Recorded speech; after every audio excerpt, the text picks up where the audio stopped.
Salut touristes et bienvenue dans cette nouvelle vidéo. Aujourd'hui, on va parler du coup du marché chinois qui ne s'arrête pas de glisser et de continuer sa baisse. Mais du coup, voilà, si on en parle aujourd'hui, c'est que on commence du coup à arriver sur des niveaux intéressants pour un potentiel achat. Voilà. Attention tout de même, il faudra y aller mollo et attendre des confirmations. Un marché prend du temps pour se retourner. Donc voilà, laissons-lui le temps du coup de changer de camp, parce que pour l'instant, jusqu'à preuve du contraire, il est baissier. Laissez-lui le temps de se retourner. Donc, je vous propose un scénario ici en WXY, en 3 temps. Et donc, on serait du coup sur des mouvements ici correctifs pour une phase du coup latérale jusqu'à ce que le marché décide de casser à la hausse et de partir sur du coup un mouvement haussier long terme. Il y a une possibilité tout de même qu'on soit en 1, 2, 3, 4 et 5 ici, tant qu'on ne casse pas ces bas ici. Donc pour l'instant, voilà, les bas ne sont pas encore cassés, mais ici on va voir qu'on peut venir le casser. Donc on va passer du coup à une vue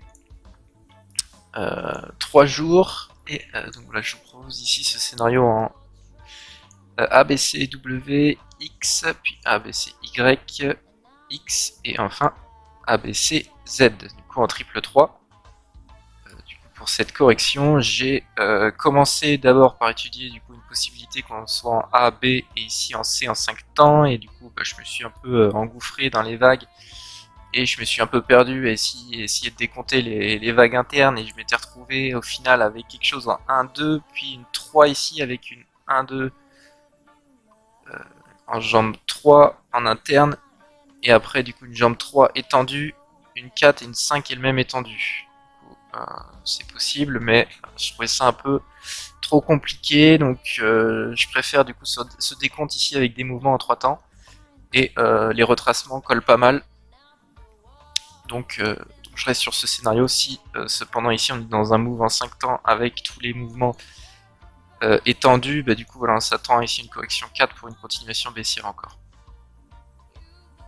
Là en l'occurrence du coup le scénario que je vous propose, on arrive donc sur le niveau intéressant des 100% d'extension de ce move ici reporté ici, hop, 100% d'extension, jusqu'au 161.8, donc c'est représenté ici par ces niveaux, et les niveaux intérieurs ici, c'est du coup une extension de ce mouvement reporté ici.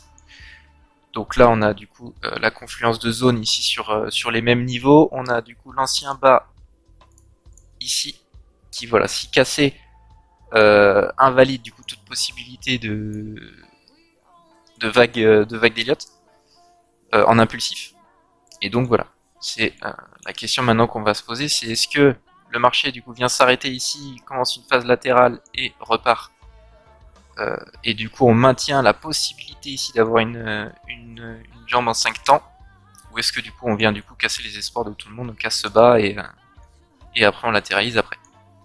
Ici, et ben il en repart. Et ici ça peut prendre beaucoup de temps, hein, donc voilà, soyez prudents et patience, hein. Vous pouvez du coup investir si vous voulez en DCA à commencer, mais pas de précipitation, parce que là on est toujours fortement baissier, et on n'a aucune divergence sur le RSI, donc on peut s'attendre ici à une continuation, peut-être un rebond court terme pour venir créer une divergence.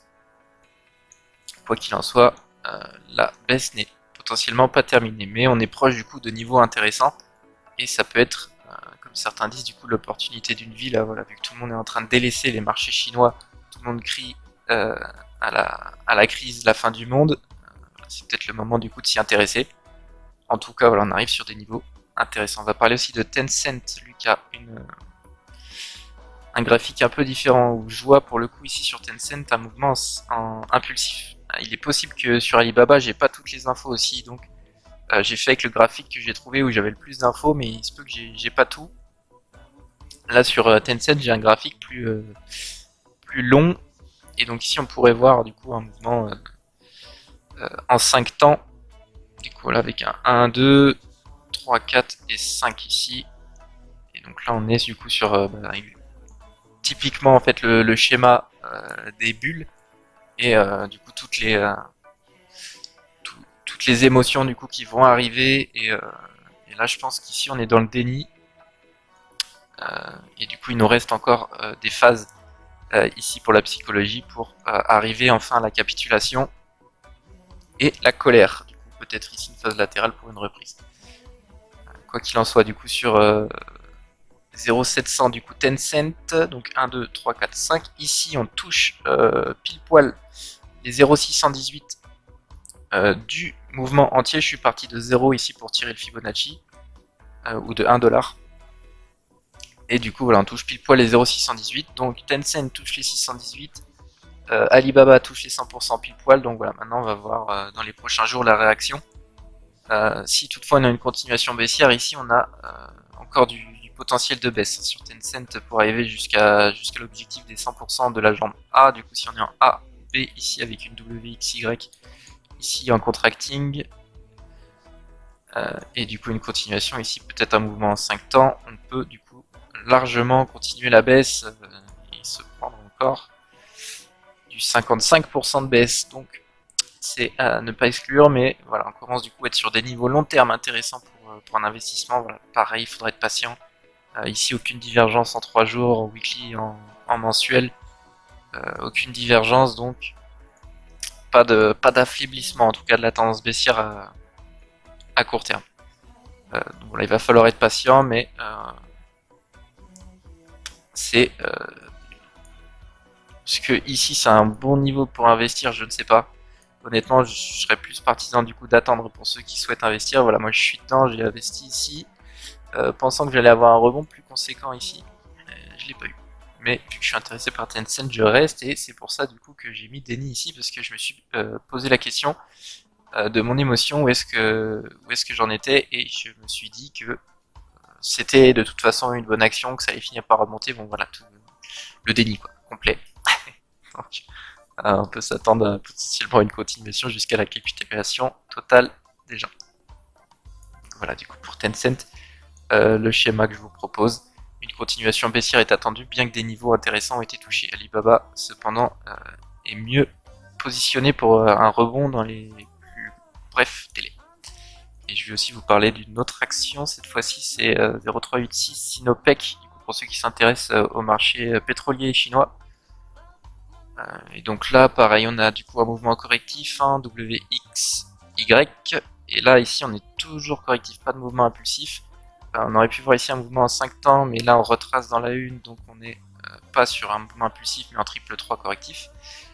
Donc on est en WXY potentiellement pour du coup corriger WXYXZ, continuation baissière, première solution, ou bien WXY pour un mouvement A, et du coup B, et après on repart C, on casse du coup C plus haut, on retourne dans la zone de rechargement long terme. Donc deux possibilités ici, quoi qu'il en soit, pour ceux qui aiment le trading range, ici il y a peut-être quelque chose à faire. Ici dans ce range, on a l'extension du coup de ce mouvement reporté à ce sommet qui tombe pile poil ici sur ce bas. Donc jusqu'à preuve du contraire, ici sur Sinopec, un trading range, donc niveau intéressant à l'achat aux 3 $, et après du coup le niveau de revente potentiellement ici aux 4,50 pour jouer le haut de range. Voilà du coup pour cette vidéo, j'espère que le contenu vous a plu, qu'il vous aidera dans vos prises de décision. Si vous avez aimé la vidéo, n'hésitez pas à liker, commenter, partager. On se retrouvera dans une prochaine.